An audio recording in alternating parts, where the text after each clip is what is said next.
this is just my opinion from the outside, is that she had said multiple times something specific bothered her, and you kept asking her about it in the same way that when I said something specifically bothered me. And we could talk about all the things leading up to it, but there was a point where I said, this bothers me and this is my boundary. And you then asked me 5 more times about it.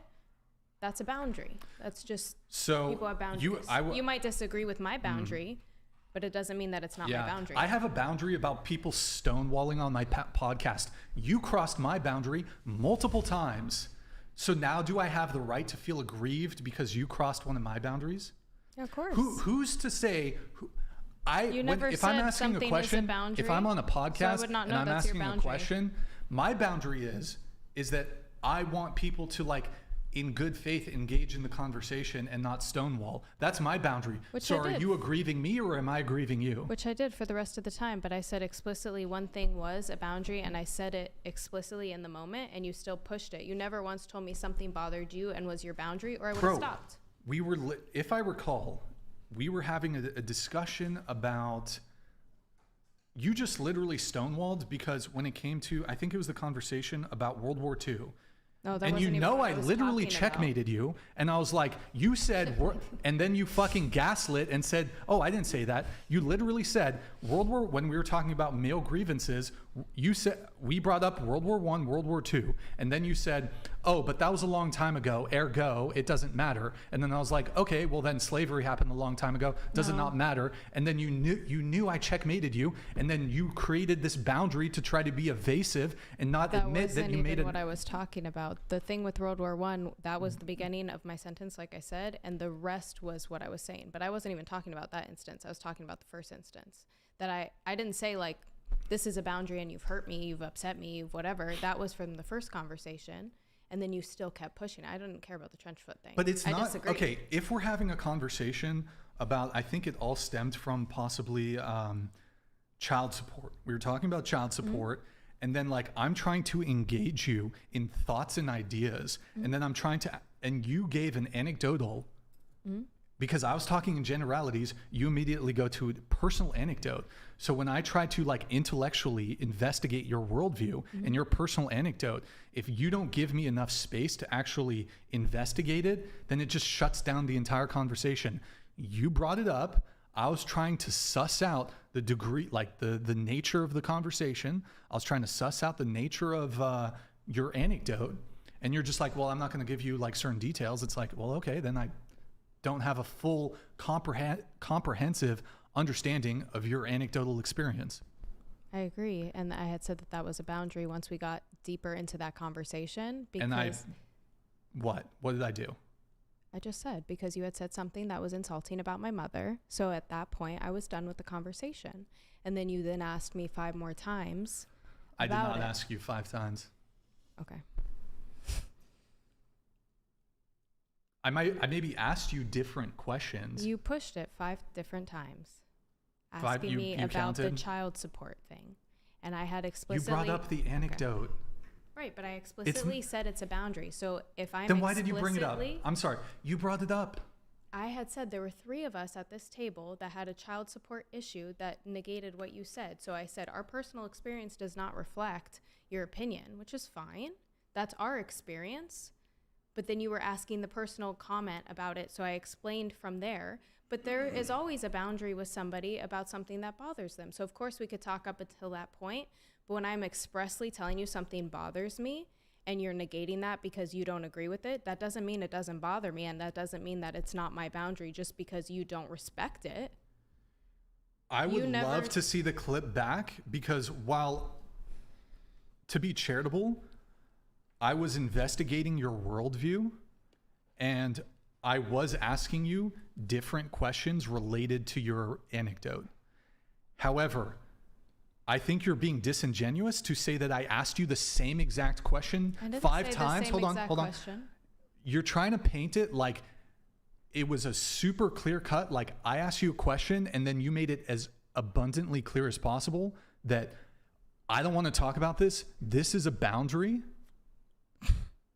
What? You did ask multiple times. We all saw it. I mean, we all were. But I didn't ask the same question. I never said my verbatim was not. You asked me the same question on repeat. I said you pushed the issue several times. Because I'm exploring your that's your job. worldview. I get that's your job. I get you're trying to get a reaction. I get you're trying I'm to not get trying to get a reaction. Information.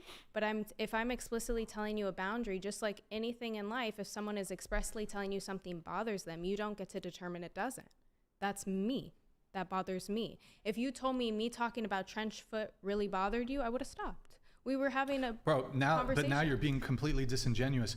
I'm not. You're literally, yes, you're trying to say it's just about the trench foot, though. We were talking about broadly about World War I and World War II. We actually were talking about abortion, and then it kind of got over there. But yes. Well, that's where it went. Yeah. Yeah. And then I'm saying it's not comparable. When I tested your logic, you just shut down and you stonewalled. No, okay. I'm saying once you hit a nerve and really said something that upset me about my mother, at that point, I was not wanting to engage. I thought it was disrespectful. I said it was a boundary, and you crossed it. So for a bit there, I was upset because I thought it was disrespectful. So I took a back seat. It just seemed argumentative and hyper-focused on me at that point. And then we got past it, and we've had a pleasant conversation and disagreements and agreements throughout. But I'm saying what you said about my mother was a hard pass for me. Just like you said, if somebody said something to your dad or hurt your dad, it would be a hard pass for you. That's a boundary. Everybody has different boundaries. You don't have to agree with it. That was mine, and I made it clear. Yeah, except I didn't say anything about your mother. I was asking, I was asking clarifying questions. Asking a question isn't the same as, it's not the same as saying your mother is X. If I'm asking you a clarifying question about the scenarios surrounding that incident, that's not saying something about your mother. You did, though. Can somebody, I don't know, what did I say? From the conversation, from what I remember, we were having this conversation about this situation that you were in, and he was asking clarifying questions, saying, and then he said that there are cases out there where the women have said X and Y to the courts in order to get custody of the child. But he never actually said that your mother did that. But he said, we'll never know. I think that's how it ended. And I said, which is implying that she did. And then he kept going with it. And so at that point, I'm not going to engage because that was what was implied. And I don't respect that. You don't have to agree. That's just okay. How did I cross your boundary? I don't necessarily think you did. I think we kind of got to the point where it was all the information was needed and we didn't need to go any further with that. I don't think that. I think I asked you maybe once or twice, but I don't feel like it was not respected. Okay. I mean, look, I'm the host of the podcast. It's my job to get to the bottom of this stuff when it comes to dating, etc. These conversations. Sometimes we're having heated exchanges. Sometimes we're talking about serious subjects matter. It's kind of my job as the host to investigate those sorts of things. I mean, it is what it is, but whatever. I wasn't upset. Okay. That's cool. So I guess we'll go back to the notes then. I don't know exactly where we left off, but right. It was your story. You said you wanted to roast men. So what do you mean by that? You're about to make roasting men your whole personality, but that already is your personality. What do you roast men about?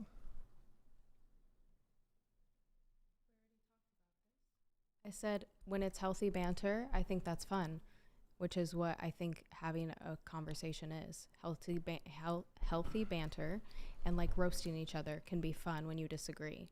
But like I said, at that point, it was not banter and it wasn't roasting. It was just rude. It was rude? Yes. It was disrespectful. I said I had a boundary and you kept pushing it. I mean, we don't need to do the same conversation several times. I just said that. Well, I don't commit every single conversation on the show that I have to memory. I'd be interested to look back at it to see the truth of the matter. But anyways, we'll move on from that. Master Debater, thank you, man. Master_Debater donated $100. Stonewall Jacqueline, if you can't take the heat, go back to the kitchen. Brian, don't let the strumpets gaslight you. Who knows? Thank you for the TTS, though. I do appreciate it. Okay, we already talked about what the men bring to the table thing. You said hookup culture has killed romance. When the priority becomes your roster or how many people you've slept with, which is an incredibly tacky question, by the way. You aren't interested in wowing someone. Making someone feel special and being romantic doesn't have to be expensive, and it's never something you should have to ask for. For a guy who really values you, he does it automatically. No matter how strong the girl is, she wants someone who wants to make her feel special. A lot of things people get excited about are the bare fucking minimum. The bar is in hell from modern dating. Do you want to elaborate on that? I think that pretty much said it. I think hookup culture in general has really kind of invalidated romance and has really done away with it. And I don't think people really try and pursue or wow or date people anymore. It seems very casual and hookup oriented, and it's just not how I work. You said here, which is an incredibly tacky question, by the way. Mm-hmm. Do you mean the body count question? Mm-hmm. Why is it tacky? I just don't think that's something that's appropriate to ask. I think on either end, I don't think a girl should ask a guy. I don't think a guy should ask a girl. Why is it tacky? Because I find it to be Don't tacky. you think that it could give some serious indicators as to the character of the person? I think if you have to ask a question like that, you don't know the person very well, and you would know how they treat you. You would know how they are as a person. I don't think that question But is if you're like looking the at it from a be-all. logical standpoint, right? If you're going to be with somebody for the rest of your life, or if that's what you're aiming to do, and you know that all of the statistical indicators point towards women with a lower body count being much more likely to have long marriages and not divorce their husbands, don't you think if that was a really key factor to that you'd investigate it? I really don't think it's that important. Yeah, not for you maybe, but can you understand why it would be important for a guy? I see why in general it's important. I also don't want a man that's been with a million women. I think it's gross in general either way. If somebody has been like super hypersexually active with either sex, but that's just my opinion. I think you should ask a girl her body count before you even meet her. And I don't think it's tacky at all. You can ask it on the first date. I'll allude to it on the first date, yeah. I mean, she also don't have to tell you, like, she could be like, yeah, oh, they could lie. she could be Well, like, they shouldn't lie. she told Lie us all her the body time. counts too. She could have slept with 15 people for all we know, and she's telling us it's two. Sure, We don't she could know be that. lying. We don't know. And it's like, don't know. so But if you're going to be lying at the start like that, I think there will be indicators as to the person's character. Like they're lying about something significant like that, but how then would you that lie know? will grow and there'll be much worse lies. How would you know? Because I think what I'm Sure. saying though is that like that's an indicator, and then if they're dishonest about that, they're going to be dishonest about other big But things how as would you well. know unless you Because what I'm actually saying grew is up that with this person? If you're with somebody who's like a compulsive liar, eventually you start to put the pieces together and you start to realize, oh, this person, this doesn't add up, this doesn't add up. And then you'll put the pieces together and realize, oh, this person's just a liar. I've known a few of these people in my life. And they can actually fool you for a little while, but then eventually they just run out of steam. And normally these people have to bounce from relationship to relationship. So if there are big lies from the start, there are going to be more big lies. If you're coming in with it with a dishonest slate, then there's going to be more lies, and you'll notice for sure. And generally as well, you can tell by the way that she is. You can assess her past as well and some of her characteristics now. And then also, if you get to the freaky stuff, you can tell then as well. You can really tell. Because of why? Because of the vagina? Well, that can be a factor, but also because of the experience level. What as if well. they had a lot of experience with that one person? What if that one person was like, hey, look at this porn. This is how I want you to give me head. Hey, look at how she's throwing it back here. That's how I want you to do it. Or what if, like, you sat there and taught your person exactly how you like it, and then now they're on to someone else? Well, if they'd had long-term relationship in the past, then that would be a positive indicator that they haven't had lots of sexual experience.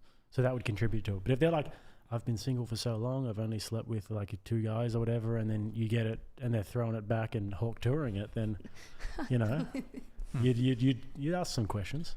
But there are indicators. You never Okay, gonna that know. If makes somebody's sense. lying, they can get away with it. But there are indicators. So guys don't like girls that that are good in bed? Look, there are going to be like guys are going to like having sex with girls who are good in bed, right? That's always going to happen. If a girl there are going to be guys who want to have sex with porn stars because of because of the pure sexual experience. But when it comes to who you're looking for long term, then no, I've got absolutely zero problem with teaching someone, and even with if I had to wait until to get married for her to have sex, I'd have no problem with that. I think, look, ask it before you even meet up with her. You meet her on a dating app, what's her body count? Fuck it. I don't think it's tacky, though. I would. Like, if somebody think- asked me that, I wouldn't find that. I wouldn't want to date somebody like So that. here's the thing. And I don't even have a high one. I just don't think it's respectful. I feel like It's not we respectful? It weeds I out. don't think it's respectful, I personally. mean, but hold on, just to be clear, you want a guy to pay for the first date, right? Yeah. Okay. If he's asking me on a date. So, but because the guy's trying to assess a numerical number when it comes to your sexual history. You, by wanting a guy to pay for the first date, are assessing him on a numerical number. His money. But you're also assessing him on his masculine virtue as well. Yeah. And he's going to assess you on your feminine If it's virtue. like a walk through the park kind of thing, it doesn't have to be expensive. It doesn't have to be him paying. But I'm saying if he's the one initiating the date, I want him to take. But you don't initiate dates. Right. I wouldn't because I want somebody who. But it's the sentiment, though. It's the sentiment of you wanting that sort of masculine virtue out of him. Right. And as a man, he will have certain things that he cares about, and that might be just one of them. Right. But I would find that like respect for me is the biggest thing. And you might not agree with this, but I feel like that's a disrespectful question to ask a stranger. No. Right. But I'm saying to me that would be disrespectful. So I wouldn't be interested in that kind of person. I mean, sure, you can have that standard. I think it would actually point to, though, like a guy who doesn't care about this, or maybe painted better. So a lot of guys will care about body count, but some of them, they'll still sleep with a girl with a high body count just because they want to hit. So as a woman, if a guy is showing that sort of curiosity about your sexual history, this could be used by you as an indicator that he actually sees long-term potential in you. He's not just trying to hit it. If he's asking these sort of qualifying or disqualifying questions, he's actually like, because dude, if a guy's just trying to fuck you, he doesn't care. That's a really good point. If a guy's just trying to sleep with you, he's not going to ask. He's not going to care. But if he starts asking you about your values, if he's asking you about like your body count, if he's asking you about these things that maybe you find offensive, like, oh, why does that matter? He's looking at you like, I'm assessing this girl like to date her. I want her to be my girlfriend. I want her to be my wife. So, I mean, you can look at it that way. I personally think when it comes to body count, it remains a perfectly acceptable metric and standard by which relationship-minded men can and frankly should be disqualifying women on. Sorry, that was weird. I think There's a period. Like if a guy isn't concerned about that should be more of a concern for you, because like Brian said, he's not looking at that sort of like feminine virtue that would see you as a long-term partner. But if he's looking at you and not caring, or if he's even more just wondering, are you seeing anybody else right now? That is an indicator that he's looking for something temporary. Okay, we're going to try to get through these last few things here as quick as possible. We have, let's see, one sec, notes here. 3 C's. You said something about the 3 C's. Mm-hmm. Tell us what the 3 C's are. I think consideration, communication, and consistency are like the 3 major things in a relationship that can determine longevity. Because if someone's considering you in their actions, if they're being communicative consistently and they're providing like the same level of effort and consistency for you, then they're not like introducing you to a vibe they can't maintain.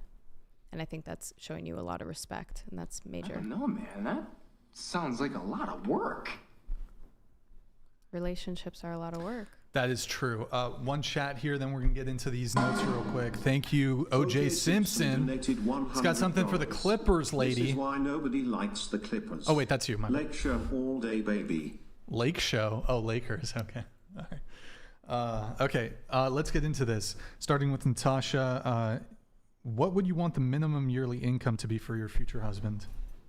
Like $150K. Okay. What about you?